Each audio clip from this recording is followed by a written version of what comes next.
गंगा से पटना जाने वाली बस अपनी पूरी रफ्तार में थी, लेकिन रोहन के दिल की धड़कनें बस के पहियों से भी तेज भाग रही थीं।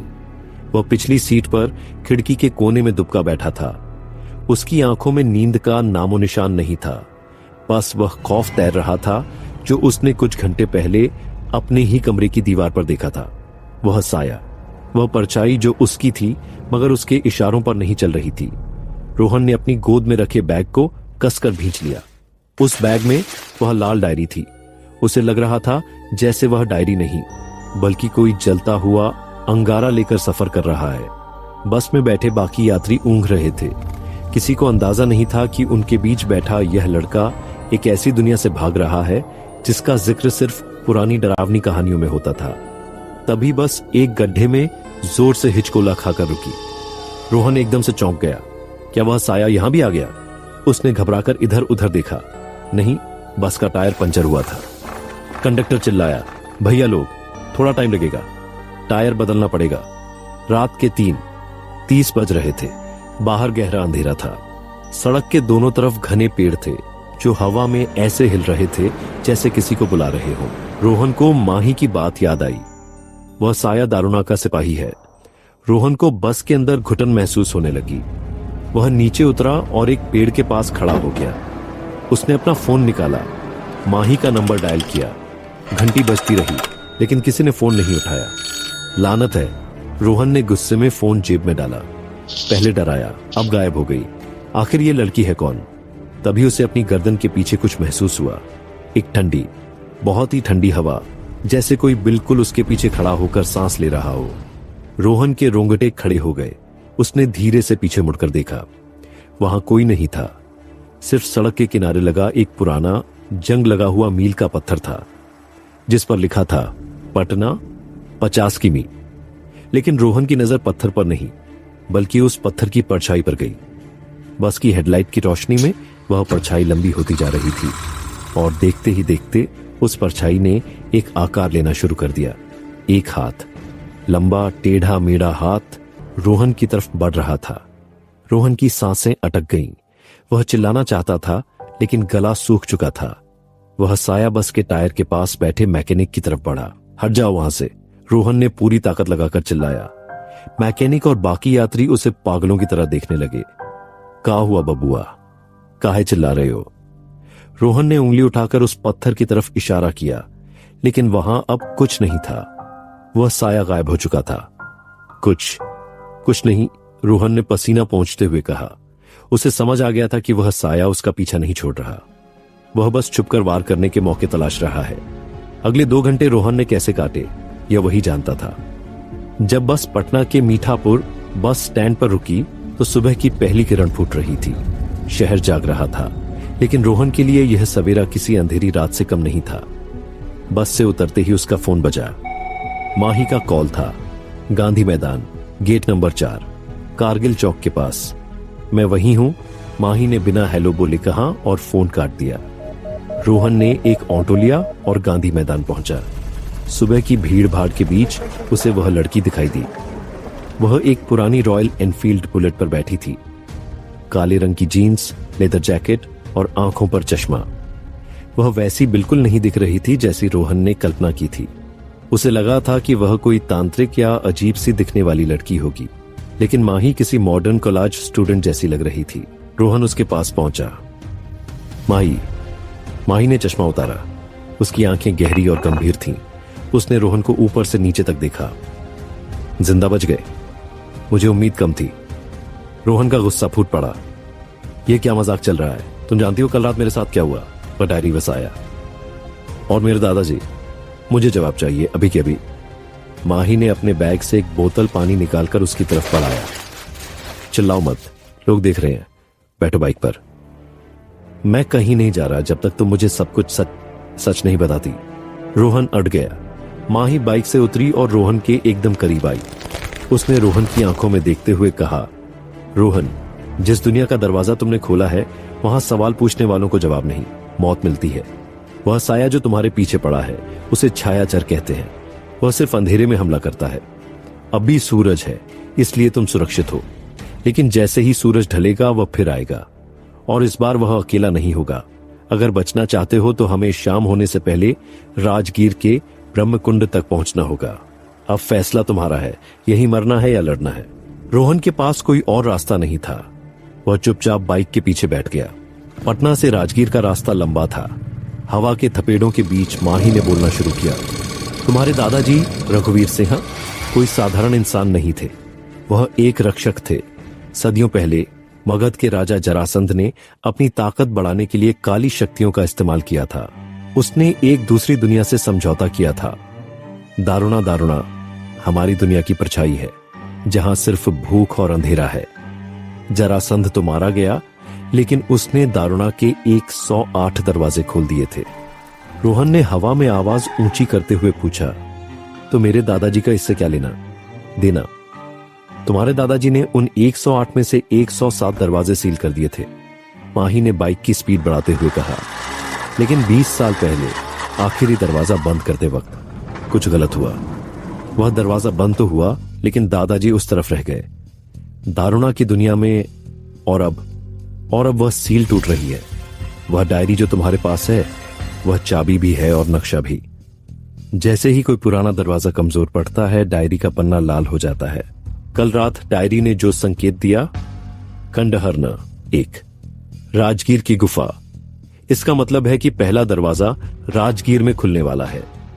अगर हमने उसे आज रात तक बंद नहीं किया तो दारुणा की चीजें राजगीर से बाहर निकलना शुरू कर देंगी। दोपहर होते होते वे राजगीर पहुंच गए। राजगीर, जो अपने गर्म पानी के कुंडों और शांति स्तूप के लिए जाना जाता था, आज रोहन को बहुत ही डरावना लग रहा था। शहर में अजीब सा सन्नाटा था। माही ने बाइक ब्रह्मकुंड के पास खड़ी की। हमें पैदल जाना होगा। वह गुफा विभारगिरी पहाड़ के पीछे है, घने जंगलों में। वे दोनों जंगल के रास्ते पर आगे बढ़े। जैसे जैसे वे शहर से दूर और जंगल में गहरे जा रहे थे, तापमान गिरता जा रहा था। पेड़ों के पत्ते पीले पड़ चुके थे, जैसे किसी ने उनकी जान खींच ली हो। पक्षियों की चहचहाहट गायब थी। अचानक रोहन रुका। माही, सुनो, क्या हुआ? माही ने पलटकर पूछा। तुम्हें वह आवाज आ रही है? जैसे कोई फुसफुसा रहा हो। माही ने अपना कान हवा की तरफ किया।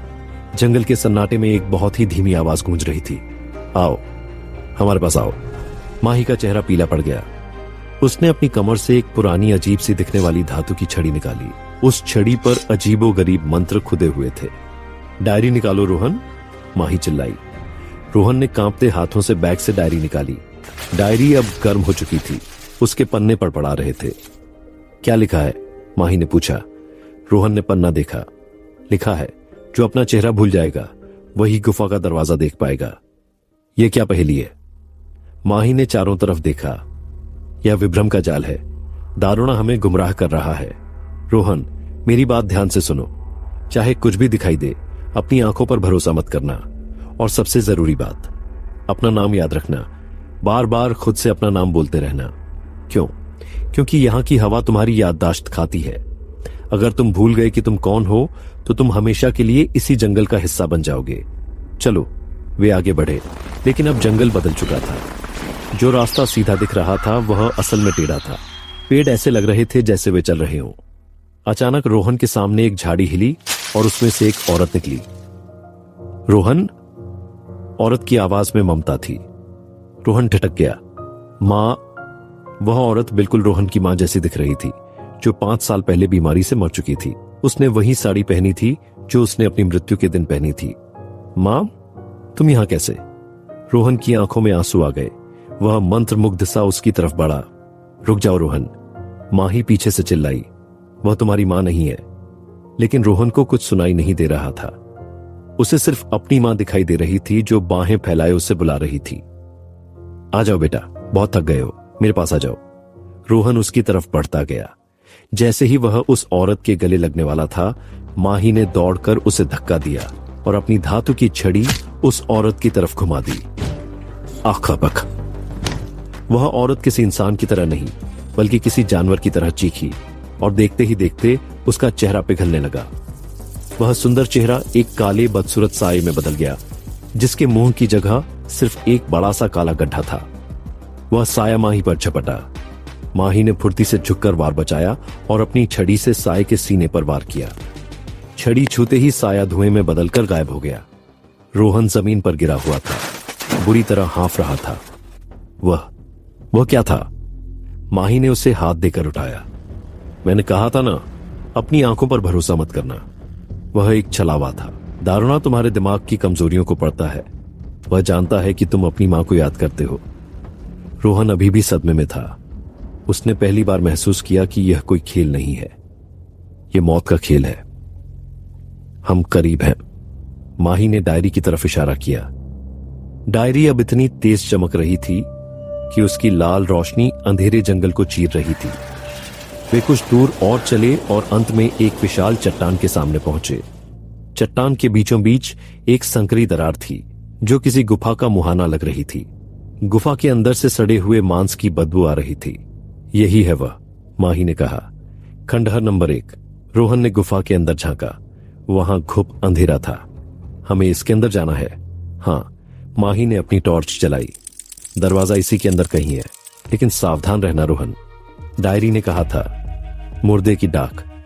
मुझे लग रहा है कि अंदर जो भी है वह जिंदा नहीं है। जैसे ही उन्होंने गुफा में पहला कदम रखा, पीछे से पत्थर लुढ़कने की आवाज आई। वह गुफा का रास्ता बंद हो गया था। अब वापस जाने का कोई रास्ता नहीं था, सिर्फ आगे, उस अंधेरे में जहां से हजारों साल पुरानी खुन्नस उन्हें देख रही थी। गुफा के अंदर की हवा भारी थी।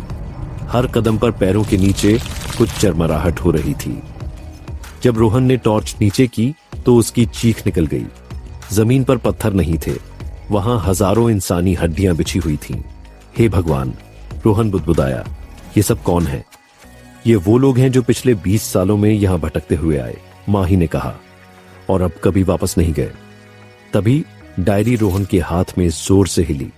एक नया वाक्य पन्ने पर उभरा। स्वागत है, अब दावत शुरू होगी। और उसी पल उन हड्डियों के ढेर में हलचल शुरू हुई। खड़-खड़ की आवाज गूंजने लगी।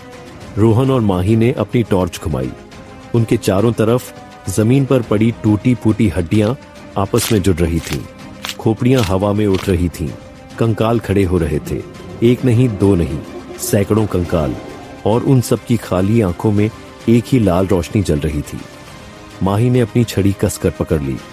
रोहन, क्या तुम्हें लड़ना आता है? रोहन ने अपने पास पड़ी एक भारी हड्डी उठा ली। उसके हाथ कांप रहे थे, लेकिन उसकी आंखों में अब डर की जगह गुस्सा था। कभी ट्राई नहीं किया, लेकिन आज सीखना पड़ेगा। कंकालों की फौज ने एक साथ उनकी तरफ कदम बढ़ाया। गुफा गूंज उठी उनकी खड़खड़ाहट से। क्या रोहन और माही हड्डियों की इस फौज से बच पाएंगे? और गुफा के आखिरी छोर पर वह कौन सा दरवाजा है जो खुलने के लिए बेताब है? जानने के लिए पढ़िए अगला भाग।